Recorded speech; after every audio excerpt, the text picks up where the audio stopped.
नमः सिद्धेभ्यः।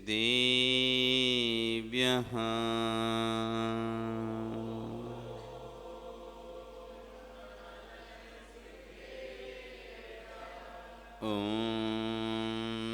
नमः सिद्धेभ्यः।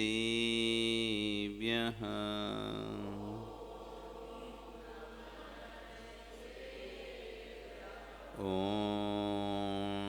नमः सिद्धेभ्यः।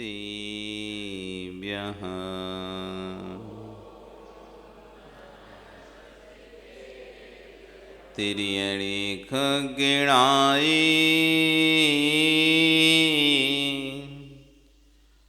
रुतारी मोहि सिर सिरेणि विहु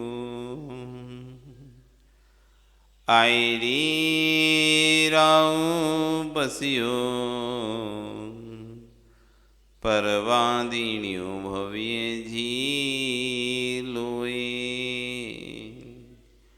नमो अरिहंताणं नमो सिद्धाणं नमो आयरीयाणं नमो वज्रायाणं नमो लोये सव्यसाहुणं।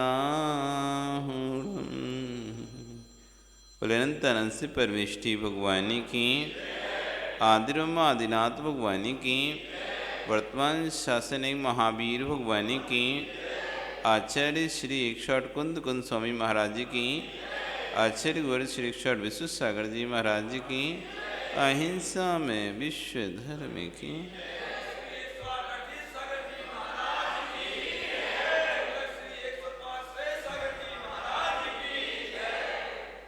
भवबंधु, वर्तमान शासन न्यायिक वर्धमान स्वामी के शासन में तीर्थंकर प्रभु की चरण निश्रा में बैठकर हम सभी चिंदेशना का श्रवण कर रहे हैं। ये जिनेन्द्र वाणी मनीषो जगत कल्याणी है।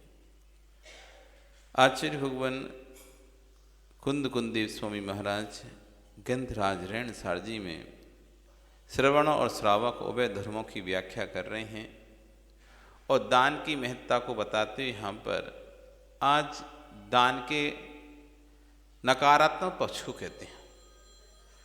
हमने ये सुन रखा है दान देने से पुण्य का बंध होता है, दान देने से पुण्य का बंध होता है, लेकिन प्रत्येक वस्तु में सकारात्मक और नकारात्मक दो पक्ष होते हैं।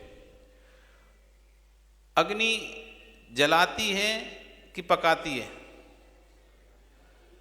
अग्नि जलाती है या पकाती है? अग्नि जलाती भी है, अग्नि पकाती भी है। अग्नि ना हो तो भोजन ना पके, अग्नि ना हो तो किसी की उदर पूर्ति ना हो पाए। जब तक अग्नि है तब तक ही पंचम काल है। जिस दिन अग्नि समाप्त हो जाएगी उस दिन पंचम काल भी समाप्त हो जाएगा। तो जैसे अग्नि पाचक भी है, दाहक भी है, पाचक भी है, दाहक भी है और प्रकाशक भी है, एक ही अग्नि त्रिविध रूप है, ऐसी दान भी द्विविध रूप है।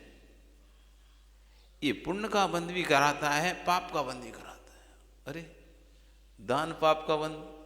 हाँ, दान से भी पाप का बंध होता है, दान से ही पुण्य का बंध होता है।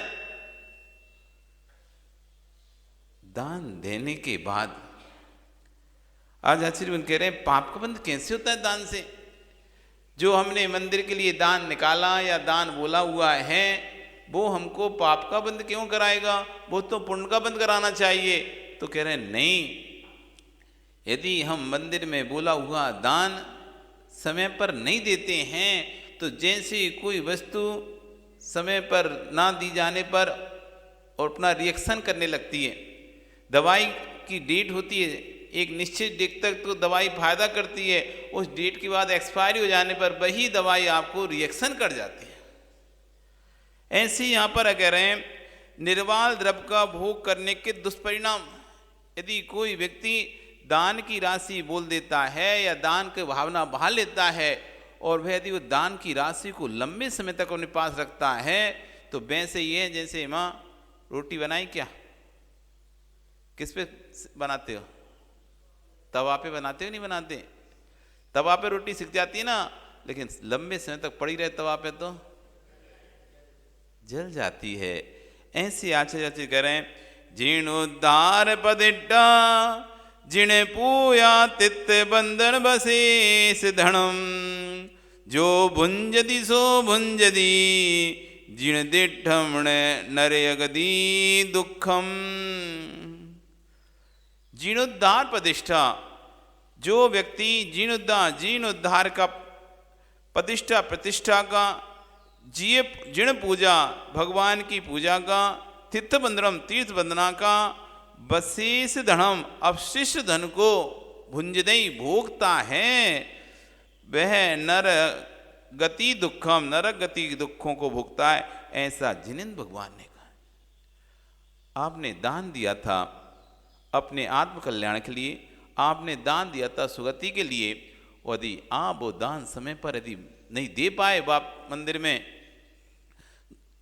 दान का नियत समय है 3 दिन। 3 दिन के अंदर अंदर दान हमने जो भी बोला है वो दे देना चाहिए। यदि नहीं, जैसे कहते हैं कि यदि कोई मंदिर मूर्ति लाए हो आप, तो मूर्ति को 6 महीने के अंदर अंदर प्रतिष्ठित करवा लो। लंबे समय तक यदि मूर्ति रखोगे तो क्लेश प्रारंभ हो जाएगा समाज में। अब प्रतिष्ठित प्रतिमा को लंबे समय तक यदि मंदिर के अंदर रखा रहा, 6 महीने से अधिक रखे रहे, तो क्लेश प्रारंभ हो जाता है, उस प्रतिमा से नेगेटिव एनर्जी आने लगती है, वास्तु बिगड़ जाता है। ऐसे कह रहे हैं, जैसे आप 3 दिन से अधिक अपने पास दान की राशि रखते हो, उसके भोग का पाप प्रारंभ हो जाता है। 3 दिन तक दान की राशि को दे देना चाहिए, यदि नहीं देता तो उसको निर्माल्य के भोग का पाप होने लगता है। वो कह रहे हैं जो निर्माल्य का भोग करता है, तो कह रहे हैं नरक गति दुखम, नरक गति के दुखों को भोगता है। इसलिए पैसा तो हम देते ही हैं, पैसा तो दे ही देते हैं, लेकिन समय पे नहीं देते। तो कहते हैं समय पर नहीं, जैसे समय पर बीज ना बोया जाए तो फल को नहीं देता है, ऐसी समय पर ना दिया जाए तो वह हमारा द्रव्य धन हमको पुण्य का संचय नहीं कराता। आचार्य भुवन कुंद स्वामी महाराज कह रहे हैं, पुत्र कलत्त विदूरो दारिद्रो पंगु मुक वैरंदो, चंडालाई कुजाई पूजादि दान द्रव्यरो। जो व्यक्ति पूजा दान आदि के द्रव्य का अपहरण करता है, पुत्र आदि से वह आगे पुत्र आदि से रहे दरिद्री, लंगड़ा, गूंगा, बहरा, अंधा, चांडाल आदि कुल में उत्पन्न होता है। जो आज दिखाई दे रहे हैं, कोई लंगड़ा दिखाई रहे, कोई बूढ़ा, कोई भिखारी दिखाई दे रहा है, क्या किया था? ये दान के द्रव्य को लंबे लंबे 10-10 साल तक पड़े हैं। आप विचार करो, आदमी बाकी सारी चीजें बिल कहीं के हों तो तुरंत पटा देता है, लेकिन मंदिर की बोली हुई राशि को 1-1 साल, 2-2 साल, 3-3 साल तक कहीं भागे थोड़े ना जा रहे हैं हम, ऐसे बोलकर पड़े रहता है। दे देंगे, अभी व्यापार चलने दो, दे देंगे, और उस पैसे को जो दान की राशि बोली थी अपने व्यापार में उपयोग करता रहता है।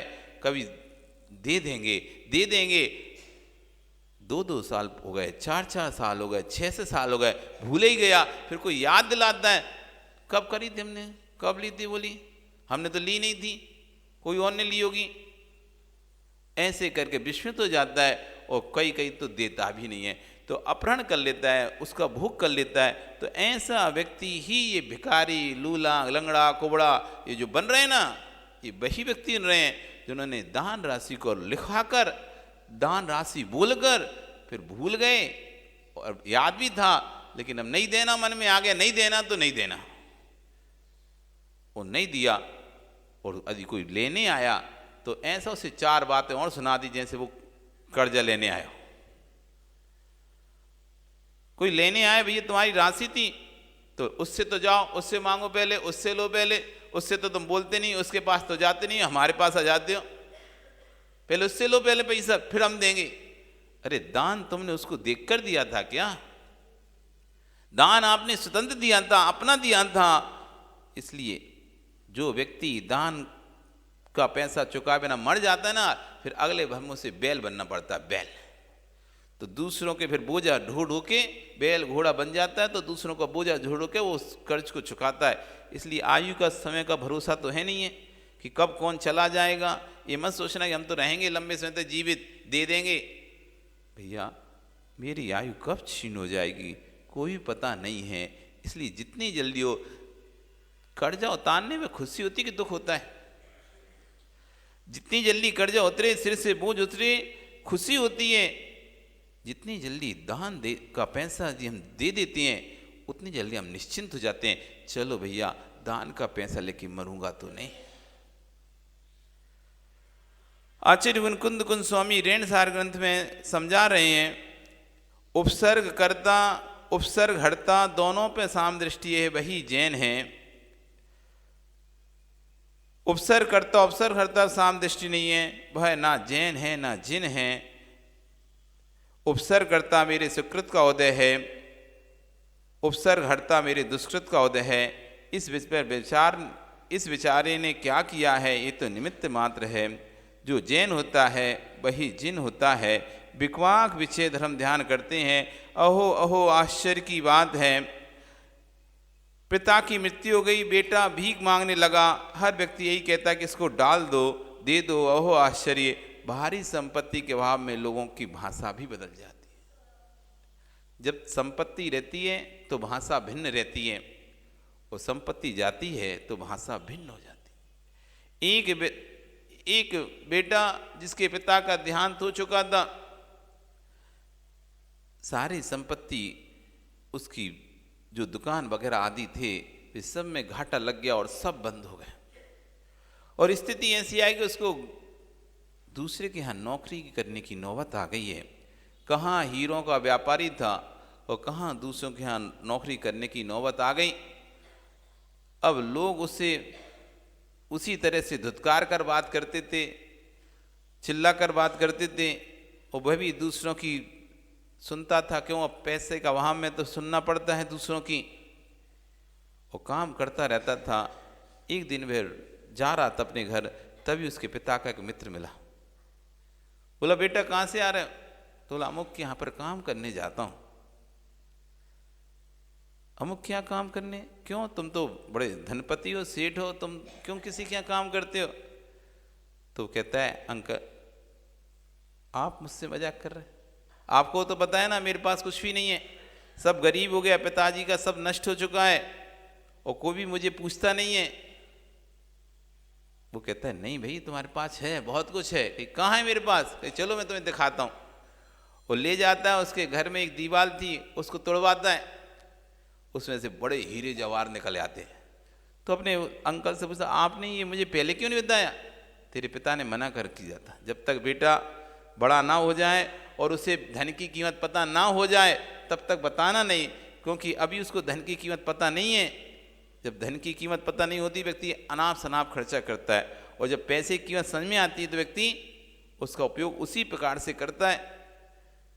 अब भैया उसके पास जैसे ही धन आया तो जो लोग उसे पूछते नहीं थे, अब सब जगह फीता काटने के लिए बुला रहे हैं। सब जगह फीता काटने बुलाया जा रहा है। जो तू की भाषा होती वो आपकी भाषा में बदल गई। जो तू की भाषा थी, तू ऐसा कर, आप यहाँ आइए फीता काटिए। तो इस तरह से जब बदल जाता है तो कह रहे हैं ये सब चीज़ें पुण्य के कार्य हैं। ये पुण्य का संचय दान से होता है। यदि हमने दान की राशि को समय पर जमा नहीं करते, तो दान की राशि समय पर नहीं देते, तो ये हमारे दुर्भाग्य में बदल जाता है। इसलिए जीवन में विषय चल रहा था, यथा गति तथा मति, जैसी गति होती है वैसी मति होने लगती है। इसलिए अपनी मति को, पहले गति को सुधारने की जरूरत नहीं है, मति को सुधारने की जरूरत है। अपनी मति में कैसा चल रहा है, दान की राशि को दे देंगे आराम से, ऐसा भाव चल रहा है, या जितनी से जल्दी जल्दी हो सके उतनी जल्दी जल्दी दूं, ऐसा भाव चल रहा है।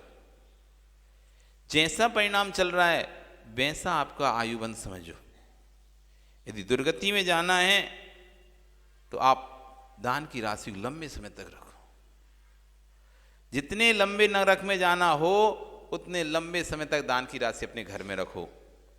और जितनी शीघ्र यदि आपको दुर्गति से बचना है तो जल्दी जल्दी, जैसे कि किसी सर्प, किसी घर में सर्प आ जाए, सांप आ जाए तो फटाक से भागते हो छोड़ के, भैया इसमें नहीं रहेंगे, क्यों, सांप है। ऐसी दान की राशि को आप कह रहे हैं विष तुल्य समझना चाहिए, विष तुल्य। जितने दिन तक अधिक हमारे घर में रहेगी उतना हमारा नुकसान करेगी। जितने दिन तक दान की राशि आपके घर में रहेगी उतना आपका हानि करेगी, आपको पुण्य की जगह पाप का बंद कराएगी। पूजन आदि की द्रव्य यदि आप उपयोग करते हो तो भैया पहले पूजन की द्रव्य बाद में उपयोग करूंगा, पहले ये पूजा की राशि पकड़ो। मैं निर्वाल द्रव्य से भगवान की पूजा नहीं करूंगा, मैं निर्वाल के द्रव्य से भगवान की पूजा नहीं करूंगा, पहले राशि लो, फिर उसके बाद मैं अब करूंगा भगवान की भक्ति भाव के साथ खूब पूजा। क्योंकि राशि पूजा करने के बाद कहीं मेरे भाव बदल गए नहीं देने के हुए तो मुझे तो निर्वाल का दोष लग जाएगा। अभी मेरे भाव में पूजा करने के और मैंने पूजा कर ली और बाद में मान लो लड़ाई हो गई किसी से, झगड़ा हो गया किसी से, कोई बात पे मनमुटाव हो गया, लो नहीं दे रहे, तो आपको पूरे निर्माल का दोष लग गया। इसलिए स्वद्रव्य से आचार्य भगवंत कहते हैं स्वद्रव्य से करना चाहिए जब तक अपना द्रव्य ना हो जाए। इसलिए राशि देखकर पहले अपना द्रव्य बनाओ कि मैं अपने द्रव्य से करूंगा, जब तक मेरा द्रव्य नहीं होगा तब तक भगवान नहीं करूंगा।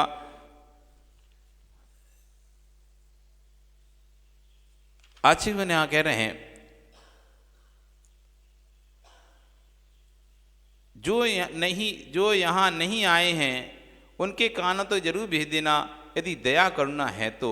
खासकर उन लोगों के पास जो तीर्थों के ट्रस्टी हैं, मंदिरों के व्यवस्थापक हैं, जरूर भेज देना। मंच माला सब कुछ नहीं है, मोक्ष मार्ग की प्राप्ति होना है, जैन कुल में जन्म लेना कितना दुर्लभ है। आपने तपस्या की होगा तब जाकर आप इस जैन कुल में प्राप्त हुए हो, पूर्व में तपस्या की होगी तब जाकर जैन कुल में प्राप्त हो।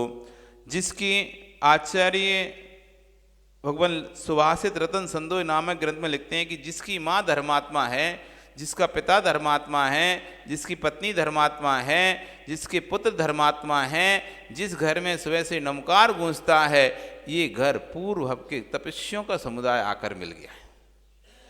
जिस घर में सुबह से नमकार मंत्र का जाप होता हो, जिसमें पिता पुत्र बेटा माँ सब धर्मात्मा सब मंदिर आते हो, नहीं तो बिल्ली घर हैं, बिल्ली घर हैं यहाँ पे सभी लोग मंदिर आते हैं।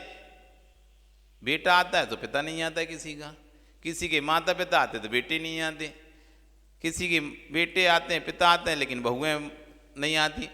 सब लोग मंदिर आए, सब लोगों के अंदर भगवान की भक्ति के भावों, पूजा करने के भावों, बिल्ली परिवार हैं बिल्ले। अभी भी आप अपने अपने घरों में देख लो, आप आते हो या तो आपके पति नहीं आते, उन्हें मतलब ही नहीं है मंदिर से। आप आते हो, आपके पति आते तो बेटों को कोई मतलब नहीं है मंदिर से, भी नहीं आते। आप आते हो, पति आते हैं, सास ससुर नहीं आते आपके, उन्हें कोई मतलब नहीं मंदिर से, बैठे ही रहते हैं घर में। तो कह रहे बिल्ली जीव हैं जहां पर पिता भी धर्मात्मा, माँ भी धर्मात्मा, पत्नी भी धर्मात्मा, पति भी धर्मात्मा, बेटे सब धर्मात्मा। तो कह रहे हैं ये पूर्व भव के तपस्वी हैं, उनका समुदाय एक साथ यहाँ के मिल गया है। पूर्व के पुण्य से ये संयोग मिलते हैं। जो धर्म में जीवन व्यतीत कर रहे हैं, जिनके घर में प्रतिदिन धन के नाम पर झगड़ा होता हो, टुकड़ों के पीछे लड़ते हो, ये सब मालूम है कौन है। गाय बैल को घास डालो, उनके सामने कितनी मेरी घास पड़ी हो, परंतु दूसरी घास पर मुख मारता है। अपने धन को सामने रखे होने पर भी दूसरे की, जिसकी आंख दूसरे के धन पर जा रही है, ये पूर्व भव के नियम से तिरंज हैं। जो दूसरे के घर में मुंह मारते रहते हैं, पूर्व भव के तिरंज आकर इकट्ठे हो गए हैं। जो दूसरे घर में मुंह मारते हैं, सब कुछ है, अपने भाग को देखो, भगवान को देखो, दूसरे से दृष्टि हटा लो। निर्माल का द्रव्य खाना काल कूट जहर है। मंदिर का काम था तो मुस्करा गए, अवश्य करूँगा। जाना था जबलपुर था स्वयं के काम से, और जैसे ही मंदिर का काम मिल गया तो मुस्करा गया। अब किसी ठेले पर इसने पान भी खाया, उसका भी खर्च मंदिर में डाल दिया। पानी भी पिया तो उसका भी खर्च मंदिर में डाल दिया। भोजन भी किया तो उसका भी खर्च मंदिर में डाल दिया। दूध भी पिया तो खर्च डाल दिया। हे ज्ञानी, यदि तू घर के काम से जाता तो क्या उपवास करता? बहुत से लोग होते हैं कि मंदिर अपने काम भी करते हैं, मंदिर काम से भी जाते हैं और अपने काम कर, और जितना भी खर्चा होता है तो हमने एक गिलास पानी भी पिया ना तो उसका भी लिख देंगे इतने रुपए खर्चा हुआ। तो आचार्य कह रहे हैं क्या वैसे जाता तो उपवास करता? आकल बिल पकड़ा दिया, लो मंदिर के काम से गए थे, हे ज्ञानी तू इस कर्म को करके कहाँ जाएगा? इस एक क्या बात है, कुछ क्षेत्रों में ट्रस्टीगण ऐसे बैठे हुए हैं जैसे काला नाग बैठा है, वो तो हटना पसंद ही नहीं करते। बोले क्यों? हमारी इज्जत दाव पर है, कोई इनाम यश ख्याति मिल रही है। ज्ञानी एक घूंट पानी माली के हाथ का भी पी लिया तुमने तो घोर बंद होगा। मंदिर का बागबान देव साधु सेवा करने के लगवाया था, ये ट्रस्टियों की सेवा के लिए नहीं लगाया था। यदि आपने उनसे अपना स्वयं का काम करवाया है तो निर्माल का सेवन किया है, तत्व को जाना ही नहीं, समझा ही नहीं। यदि मंदिर में ही काम करने वाला कोई लगा हुआ है और तुम बैठ गए बाहर बातें करने, गोष्ठी लगा के कुर्सी डाल के, और उसके ले चाय बना के ले आ, चाय बना के ले आ, तो अपना काम तुम्हारी सेवा में लगा है, चाय लेके आ रहा, जा बाजार से थोड़ा सा पान ले आ, थोड़ा नमकीन ले आ, नाश्ता ले आ, और उसको तुमने यदि अपने काम से लगा रखा है तो कह रहे हैं ये भी आप निर्माल का ही सेवन कर रहे हो। बहुत सूक्ष्म है निर्माल, बहुत सूक्ष्म है। मंदिर की वस्तुएं यदि आप अपने घर में उपयोग करते हो, मंदिर का फर्श था, मंदिर की चटाई थी, कुछ भी थी, मंदिर का साउंड था, कुछ भी था, और आपने सोचा अपने घर में आज नवन है, आज अपने घर में बिलौआ है, आज अपने घर में ये है, तो चलो कहाँ से टेंट से लाएंगे, मंदिर का ले जाते उठा के। यदि राशि देते हैं जितनी, और राशि भी उतनी देनी पड़ेगी जितनी राशि दी बाहर से लेके आते, उतनी राशि देना पड़ेगी, तब तो आपका बचेगा। यदि आप सोचो कि बाजार में लगेंगे 5,000 रुपये, अपन 200 रुपये डाल देंगे मंदिर में, 500 की रसीद कटा देंगे, फायदा हो जाएगा, तो आपको निर्माल का ही दोष लगेगा। मंदिर में जितनी राशि आपको लगता था कि मैं बाहर देता, उतनी राशि बाहर लगती, उतनी ही राशि मुझे यहाँ पर दे दूंगा तो मंदिर का फायदा हो जाएगा। ऐसा सोच कर लेते हो तो नहीं लगेगा, लेकिन यदि आप ऐसा सोचते हो दे देंगे 500 की रसीद कटा देंगे और क्या चाहिए ज़्यादा से, और ऐसे पूरा वहाँ से बाहर से लेके आते तो लिमिटेड ही वस्तु लेके आ पाते, लेकिन यहाँ से तो नाम था एक फर्श ले जाने का, उसके साथ साथ टेबल भी ले गए, चिटाई भी ले गए, साउंड भी ले गए, सब उठा के ले गए। जो जो दिखा तुमको, कुर्सी ले गए, कुर्सी नहीं थी, तुमने सोचा आज कुर्सी नहीं है, मंदिर में बहुत रखी कुर्सी, चलो उठा ले रहे कुर्सी। धर्मशाला में बहुत सारी कुर्सी रखी हैं, टेंट हाउस से लाएंगे तो पैसा लगेगा, मंदिर में पड़ी तो हैं, और आपने उठा के यूज कर लिया अपना और फिर वापस रख दिया, और कोई मतलब भी नहीं, ना कोई राशि कटाई, ना कुछ किया। तो आचार्य भगवान कह रहे हैं ये आपको निर्माल का दोष लगेगा। देव सास गुरु की सेवा के लिए कोई व्यक्ति लगाया था, उस व्यक्ति से आप अपना काम करा रहे हो। यदि आपने अपना काम, यदि आपने उससे अपना स्वयं का काम करवाया है तो निर्माल सेवन किया, तत्व को जाना नहीं, समझा नहीं। इन विचारे श्रावकों का दोष नहीं है, बताने वालों का दोष है, क्यों बताया क्यों नहीं। इतना घोर पाप का बंध निर्माल सेवन में हो रहा है। मंदिर के काम से गया था, हजारों का काम करके लाया है, मंदिर के लिए छड़ें चाहिए, ट्रक में ला देगा, अपना भी पूरा सामान लाद के लाएगा और कहेगा भैया ट्रांसपोर्ट का पैसा दे दो। एक एक बात लिख रहे हैं आचार्य भगवान। मंदिर के काम से गया था, पूरा ट्रांसपोर्ट ट्रक किया, उसने सोचा थोड़ा बड़ा कर ले, अपना भी सामान आ जाएगा, उससे अपना भी ले आया, लेकिन पूरा जो बिल था वो मंदिर के नाम पे दे दिया। अपना पूरा सामान लाएगा और कहेगा लो भैया ट्रांसपोर्ट का पैसा दे दो। यदि जिनालय से काम से आ रहे फड़वा आदि उपकरण हैं, उसको भी यदि आप तो अपने घर में ले जाकर काम करवा रहे हो, में लगवाया है, तो तीप पाप का बंध होगा। जिनालय में गैती, पहाड़ुआ, तसला आदि रहते हैं, तो लोग अपना घर बनता है तो चलो मंदिर से उठा लाओ, एक पड़े होंगे वहीं, तो उठा के ले गया और काम में अपनी कर रहा है, तो कह रहे उससे भी पाप का बंध होगा। उस दिन तड़पना पड़ेगा जब उंगलियों से टपकेगा, सर्वांग से टपकेगा, जब कुष्ठ हो जाएगा और पूरा शरीर से कुष्ठ टपकेगा, तब समझ में आएगा निर्माल के भोग का क्या फल था। ये कुष्ठ नहीं टपक रहा, ये जिनेंद्रिय के द्रव का अपहरण किया था वो टपक रहा है। जिसने भगवान के धन का अपहरण किया था, यदि सूर्य ग्रहण चंद्र ग्रहण पड़े तो कोई परमात्मा संकट नहीं आते। तिल परिणति त्रिलोक सार ग्रंथ में लिखा है, राहु के त्रिभुवन जब सामने आते हैं उस समय सूर्य ग्रहण चंद्र ग्रहण पड़ता है, परंतु प्राकृतिक उपग्रह ऐसा समय सिद्धांत शास्त्र पठन नहीं करना चाहिए। चंदा का, और अब आगे सुनो क्या कह रहे हैं, चंदा का तीर्थ भूमि का आहार दिगंबर मुनियों को नहीं देना चाहिए। ऐसा नहीं करना, कमेटी की तरफ से दूध आ रहा है सब चौकों में बांट दिया जाए, उस कमेटी से पूछना द्रव्य कहाँ से आया, बोले गुल्लक के पैसे से आता। हे ज्ञानियों मुनियों को आहार चंदे से नहीं होता, व्यक्तिगत द्रव्य से होता है। जिस गरीब के ने मंदिर में दान दिया था वह अरहंत की प्रतिमा जनालय की रक्षा के लिए दिया था, किसी मुख में रखने के लिए नहीं था। महाराज के चतुर्मास से निरंतर करने के लिए गए थे, वे ये सब मंदिर से लेकर चढ़ा दिए थे। यानी एक जिंगलिंगी मुनि की आराधना करने के लिए तो इतना दरिद्री हो गया कि नरियल भी मंदिर से लेके जा रहा है। आप महाराज के दर्शन करने जा रहे थे, अरे 2-3 नरियल रख लो, 2-3-4 नरियल रख लो गाड़ी में, कहाँ से ले आए, वो मंदिर रखे होंगे थे, गाड़ी वहीं से उठा लो। और तो मंदिर की उसमें से भंडारे में से नरियल उठा के लेके चले गए। तो आज कितना दरिद्री हो गया कि मुनिराज के दर्शन करने के लिए जाने के लिए भी उसमें भी तुझे मंदिर का द्रव्य चाहिए, वहां भी तुमने मंदिर के द्रव्य का ही उपयोग किया है। अरे अपने स्वद्रव्य का उपयोग करना चाहिए, अपने स्वद्रव्य अपने स्वयं के द्रव्य का उपयोग करना चाहिए था। जिन लिंगी की आराधना करने के लिए इतना दरिद्र हो गया कि पूजा के द्रव्य से ही पूजा कर रहा है। आश्रम के खेत के फल को लेकर मत जाना, हाँ लेके जा सकते हो तो जितना द्रव्य बाजार में देते उतना द्रव्य मंदिर में दे के जाना। नहीं तो कभी कभी होते ना मंदिर में बागीचा लगा दिया जाता है, आम का पेड़ लगा रहता है, नींबू का पेड़ लगा रहता है, अनार का पेड़ लगा रहता है, अनेक प्रकार के जाम का पेड़ लगा रहता है। तो हम जाते हैं तोड़ के ले जाते हैं, हमें लगता नहीं हम कोई निर्माल का सेवन कर रहे हैं।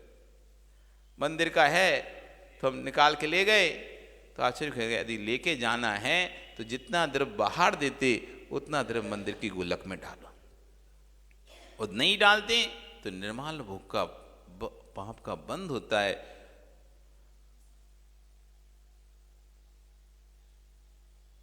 आश्रम के खेत के फल लेकर मत जाना, हाँ लेकर आ सकते हो, लेकिन जितना द्रव्य आप बाजार में दे उतना द्रव्य मंदिर में दे देना।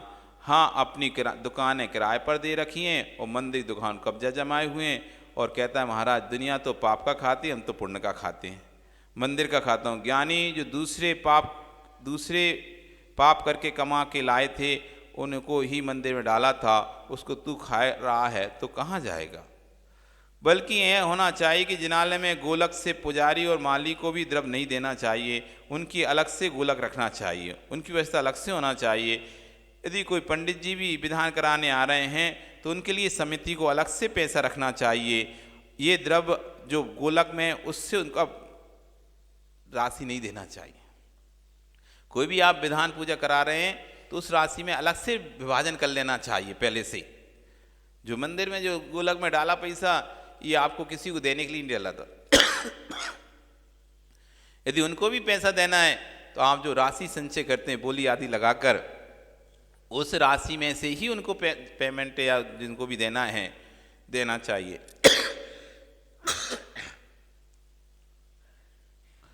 समाज अलग से व्यवस्था बनाए तो स्वीकार कर लेना।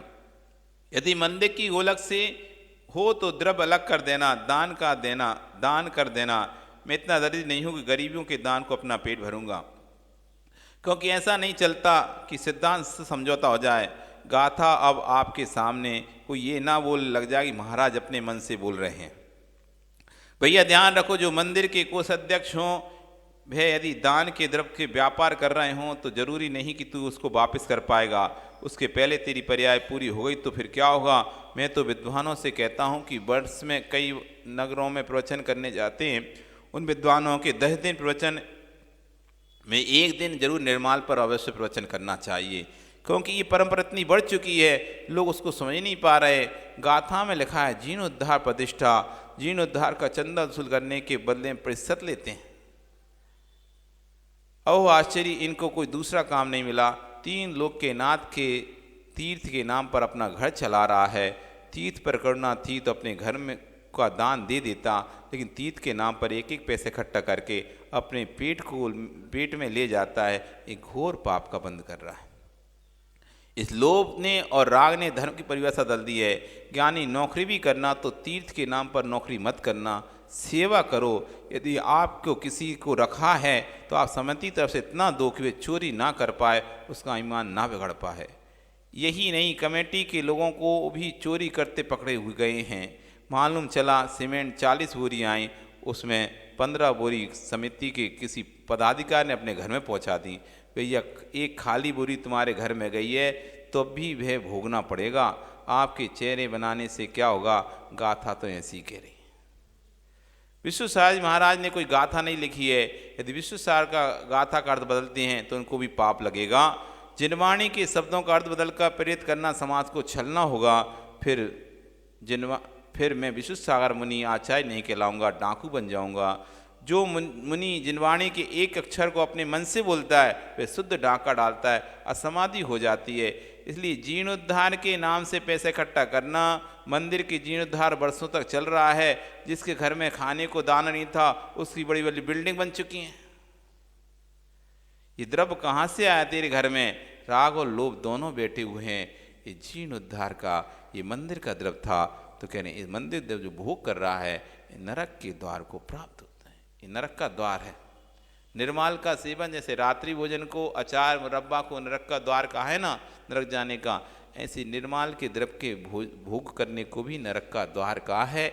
इसलिए भैया जितनी जल्दी हो, जैसे कर्जा उतारने के बाद सुकून की नींद आती है, चैन की नींद आ जाती है, चलो उतर गया कर्जा, ये भी बहुत बड़ा कर्ज है। वो कर्जा तो थोड़ा सा ब्याज लगेगा, उसमें तो बाहर का कर्ज लिया वो तो थोड़ा सा ही निकलेगा, इसी भव में कर्ज रहेगा। लेकिन जो निर्माल का द्रव्य है, जो पूजा दान आदि का द्रव्य जो हमने बोल के रखा है, यदि वो कर्जा बढ़ता गया अनंत भवों तक, फिर हमको नरकों के दुखों को दिलाएगा। इसलिए शीघ्र अतिशीघ्र हमको अपने कर्जे को उतारना चाहिए, जितनी जल्दी हो। देना तो है ही, जब देना ही है, कल देना है, परसों देना, नरसों देना है, जब देना ही है, यदि देने का भाव मन में है ही तो फिर आज क्यों नहीं? और देने का भाव है ही नहीं है फिर कल भी क्या दोगे? यदि देने का भाव है वो विषय अलग है कि कोई कष्ट आ गया, विपत्ति आ गई इसलिए नहीं दे पा रहे, इसलिए पहले से सोचो भैया कष्ट विपत्ति आए उससे पहले निपटा लो, क्योंकि कष्ट विपत्ति संकट आएगा फिर तो हम दे ही नहीं पाएंगे। इसलिए जब तक कष्ट विपत्ति संकट नहीं है और है तो पहले ये काम जरूरी कर दो, फिर उसके बाद अपनी व्यवस्था देखते रहेंगे, कहाँ से करेंगे जुगाड़ तुगाड़ वो करते रहेंगे। लेकिन एक ये देखकर अपने आप को कष्ट से विपत्ति से फ्री करो, क्योंकि कोई कष्ट संकट विपत्ति में फिर तो हम दान दें जो बोली राशि वो तो दे ही नहीं सकते। जब अभी नहीं दे पा रहे तो कष्ट संकट में क्या व्यक्ति दे पाएगा? इसलिए दान की राशि को तो आश्चर्य कह रहे हैं बिल्कुल ऐसे जहर के समान मानो, जहर के समान मानो। जहर सेवन करने जैसे प्राणियों के प्राणघात हो जाते हैं, फिर तो उसमें तो सिर्फ मात्र एक ही भव का नाश होता है, लेकिन दान की राशि को लंबे समय से रखने तक भव का नाश हो जाता है। इसलिए लंबे समय तक कभी भी दान की राशि मत रखो। ये समझा रहे हैं आज हम नहीं समझा रहे, आचार्य गुण समझा रहे हैं, क्योंकि बिन जानते दोष गुण को कैसे तजिएगा। ये यदि आपको बताया नहीं जाएगा तो आपको पता कैसे चलेगा? आप तो धोखे में रहोगे कि हम तो दान की राशि से हमने तो इतना दान किया, खूब पुण्य लगा होगा, हमको पूर्ण पुण्य लगा होगा, लेकिन आपने वो दान की राशि 10 साल में पटाई, 1000 500 200 कर करके 2,000 5,000 रुपये कर करके वो दान की राशि 10 साल में पटाई। वो 10 साल तक आप पाप बंद करते रहे, पुण्य बंद बिल्कुल भी नहीं करें। इसलिए अपने जीवन में सबसे पहले कोई काम है, तुरतम किम कर्तव्यम, सबसे पहले क्या करना चाहिए? सबसे पहले जो भी अपना कर्ज है उसको उतारना चाहिए। कर्ज लेकर कभी मत मरना। दान की राशि अपने, और दान सदैव दूसरे के भरोसे नहीं करना, वो दे देगा, अपने भरोसे करना। अपन दे सकें, अपने अंदर सामर्थ्य देने की तो ही दान बोलना, और अपने स्वयं के अंदर सामर्थ्य नहीं हो दूसरे के अंदर दूसरा कर देगा ऐसे सोच के मत देना, क्योंकि दूसरे ने नहीं किया तो तुम तो गए काम से। इसलिए और अपने समय में जीते जी अपनी दान की राशि दे जाना। ये मत सोचना बच्चे चुका देंगे, क्या पता बच्चों ने नहीं चुकाया, बोल दिया हम तो नहीं, पिताजी ने क्या लिया था हमें नहीं पता, हम तो नहीं देते। वो जाने पिताजी उस समय थे, उन्होंने क्या किया क्या नहीं। बिल्ली जीव हैं जिनकी संतान उनके पिता के द्वारा बोली गई राशियों को चुकाते हैं, नहीं तो बोल देते हैं वो तो गए, वो भी गया, उन्हीं के साथ वो भी गया। उन्होंने क्या किया था, हम तो अलग रहते हैं, हम तो बाहर रहते हैं, हमें पता नहीं है यहाँ पे पिताजी ने क्या किया था, क्या लिखाया था, क्या बोला था, हमें नहीं पता। हम तो हमारी व्यवस्था बाहर है, हम तो अलग न्यारे रहते थे। वो छोटे बेटे से पूछो, वो कह रहा बड़े बेटे से कहो, वो कह रहा मझले बेटे से करो, वो कह रहा मेरे पास तो व्यवस्था नहीं है।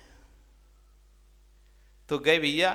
इसलिए अपनी समय में जो भी छोटी सी छोटी भी राशि क्यों ना बोलो, तो तुरंत 1 2 3 दिन के अंदर अंदर उसको दे के उसको नक्की करो, भैया हम निर्माल के द्रव्य को भोग नहीं चाहते, उसका पाप भोगना नहीं पाते। दान से हम पुण्य कमाना चाहते हैं, दान से पाप कमाना नहीं चाहते। इसलिए सभी लोग अपने जीवन में ये दान की महत्ता को समझें और दान के सकारात्मक और नकारात्मक दोनों पहलुओं को समझें। सकारात्मक पहलुओं में तो भोग भूमि का बंद कराता है दान, सकारात्मक पहलू में तो माता उत्तम कुल उत्तम जाति उत्तम देश में उत्पन्न कराता है दान। दान के फल से स्वर्ग के वैभव मिलते हैं, बताएंगे आगे दान के फल क्या क्या है। तो दान के फलों से हर चीज सुलभ होती है, उसे चक्रवर्ती पद तक प्राप्त होता है दान के फल से। लेकिन उसी दान का यदि समय पे नहीं दिया गया तो नरक पे 7वें नरक में भी जाता है जी। लूला लंगड़ा कुबड़ा कुब्जा भी बनता है जीव। इसलिए अपने जीवन में दान के महत्व को समझें और उस दान के फल को प्राप्त करें। आपका समय हो, कल फिर आओगे। पर्याय रही तो और आचार्य भगवान यहाँ पर क्या कह रहे हैं, दान के फल के बारे में चर्चा करेंगे, उसको हम समझेंगे। बोली भगवान महावीर स्वामी।